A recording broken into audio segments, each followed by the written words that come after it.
Okay. Um,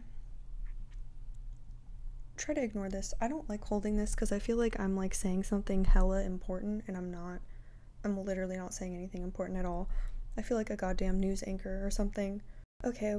I've wanted to like talk about this and put this into words for a while, but I didn't exactly know how, and also it's kind of a vulnerable thing to talk about, but I know that I'm definitely not the only one who thinks and feels these things. Yeah, I talk a lot about the fact that I was very late diagnosed, and with that, for most of my life, I had this thought that I was fundamentally broken, that there was something wrong with me. I didn't know why I couldn't do the things that I didn't do, and I didn't know why I was the way I was. So, with that, whenever I struggled in life as a result of being autistic and mental health struggles and things, the first place that my head always went to was, why am I like this? Like, what is wrong with you? Like, that was like my internal monologue, like me to myself, what is wrong with you? Like, why are you like this? Why do you do this? Why can't you do this? Why can't you handle this? Why are you like this? Why? So for years, that was my thought process whenever it came to struggles, especially because I could see that I was experiencing things and I could feel that I was experiencing things that maybe most of the people around me were experiencing.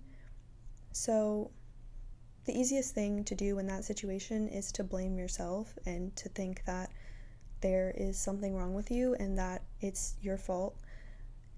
And after finding out that I was autistic, there was like so much relief in terms of this, because I thought like, okay, like I'm not broken. Like there is not something wrong with me. I mean, there is something with me, but maybe it's not wrong. It's just like the way that I am and the way that I was born and the way that my brain works, and it's always going to work that way.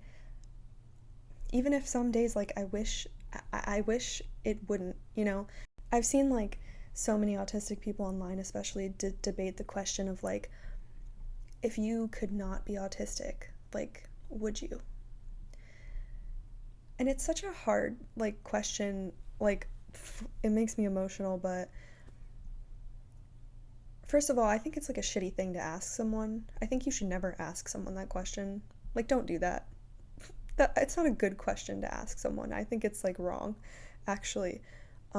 But being autistic and also late diagnosed, I have thought about this because I had like so much devastation, like genuine devastation when I was diagnosed, because I was like, fuck, like I was right. Like I was right every single time. Like it was me. Like there was something wrong with me. And a lot of people will say, well, no, I wouldn't not be autistic if I had the choice, because I literally wouldn't be me anymore. Like you cannot separate a person from the autism, because the autism is literally their brain. Like you cannot like remove it. You know what I mean? Like it doesn't work that way. And autism influences everything about a person: the way you think, the way you feel, the way you perceive, the way you experience the environment, and everything that is related to your senses and your behaviors and the way you learn. Like autism is a way of being and like existing in the world. So you can't separate that. Like you can't, that is like physically impossible. Like it cannot be done. So I do see and feel that 100%. It's like if I were to not be autistic, I would be someone else. Like I would not be in this body, in this brain. I would be a completely different person, even if in some alternate reality it was possible to separate like the autism from the person. I wouldn't be myself, and I don't know what it's like to not be me. I don't know what it's like to be someone else, and maybe maybe I am okay with that, you know? Maybe I'm okay with existing, even if I'm existing in the way that I am, and even if that makes life really hard sometimes, and even if sometimes I wish that I was someone else. On the other hand, I've had moments, and I've had many moments, where I have thought that I would give literally anything to be someone else, even just for a day, that I would give literally anything to have been born a different person, that if I could separate my autism from me, that I would do that shit immediately and without hesitation. And it is so sad, like it's really sad. Like it is such a sad thought to like have. And saying it out loud, I am like hearing how sad it is, because it's like I think these things in my head and I have thought them, and I've had some really low moments where they feel all consuming, but I don't know if I've really said it out loud, and now I'm like, fuck, like that is so sad. But it's true, and the reality is that when you are autistic, like you're going to struggle in the world because like the world was not built for you, and you are like, you work differently, you are neurologically wired differently than the majority of the population. Are there a lot of autistic people in the world? Yes, but you are still a minority, and you are going to struggle moving through the world in a way that was set up by people that are not like you. Like you're going to struggle a lot. You're going to struggle so much, and you're going to struggle in every realm of existence. Like it's not just like, oh, I hate having awkward conversations with my colleagues, dang it. It's like, no, you're going to struggle with everything. You're going to struggle with living, with surviving, with taking care of yourself, with getting a job, with literally everything, because it impacts every aspect of your being and therefore of your life. You can't turn it off when you go to work. You can't turn it off when you go to school. You can try and like hide and cover it up as much as you can, but like there is nothing in my life that autism does not affect, because autism is my life, because it's my brain. A lot of the small moments really do get to me, and they become big moments, and those big moments become, I wish I weren't like this. I wish that I were literally someone else. But yeah, sometimes I think that I would give absolutely anything to just be normal, and so many people say there's no such thing as normal, but that's bullshit.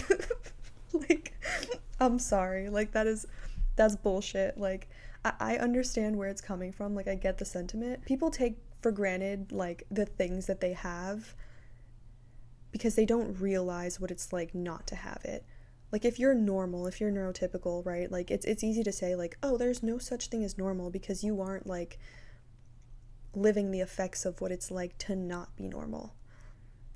And yeah, you can say everyone has something, blah blah blah. Yeah, like it's true, but like from my perspective, like in the context of this conversation, I think it's kind of bullshit. Because if that normalcy were to be gone one day, I think you would beg to differ that there is such a thing as normal, because when you're not, you feel that shit like crazy.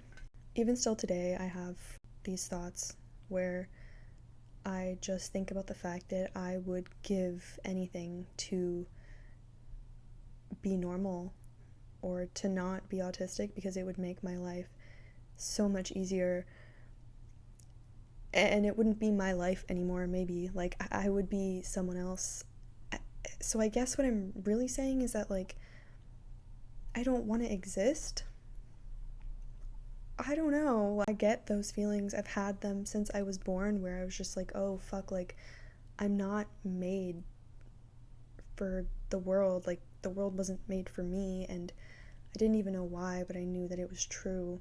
It's really hard too when you like watch the people around you just like know and understand things, and you don't, and it feels like there are always eyes on you, even if there's not. I think that like that's a feeling that is so hard to get rid of as an autistic person who like at a lot of points in their life probably has had the eyes on them, and it probably was very traumatizing, like, like being ridiculed for who you are or not being able to be who you are. I don't really know what to say about this. Like I don't have like a positive spin on this, because it's not positive, and I'm not really that type of person. Like if it's shit, like I'm gonna tell you it's shit. The reality is that I will never be someone else. That is physically impossible, and I will experience the world through this brain until the day that I die. So the best thing that I could really do is to be kind to myself, especially if it feels like the world is not kind to you, or the world is not a kind place to be, or maybe the world is just really, really hard and living is really, really hard a lot of the time. Like, the least that you can do is like try to make it easier for yourself in whatever way that you can. Still learning how to do that. I don't want to hate myself because the world has taught me to, but it really, really is so hard not to internalize all of these things when you are like numerically at odds with the rest of the world. How do you find comfort in that? How do you find like hope that you will be okay and you will get through and you will be able to make it and like live and maybe even thrive? Like, how do you find that hope? This is not who I am. It's just thoughts that are passing through my brain and I'm just witnessing them, and that's part of living in a human body and breathing and being on Earth, and I can't avoid it. So I may as well ponder. I may as well interact with it. I may as well put it out into the universe so that maybe, just maybe, someone else who might be having the same thought can be like, hey, me and you, we're both having that thought. Like, it's not just you, it's me too. And like, that's cool, you know, that's really the only reason I talk about shit, because it's so validating and like it's so cool. And especially because like my entire life, like I was so convinced that there was no one who experienced the world the way that I did. There was no one who felt the way that I did, that I was alone and I was like, I was just broken, and there was no one living like I was living and feeling the way that I was feeling, which was obviously so not true.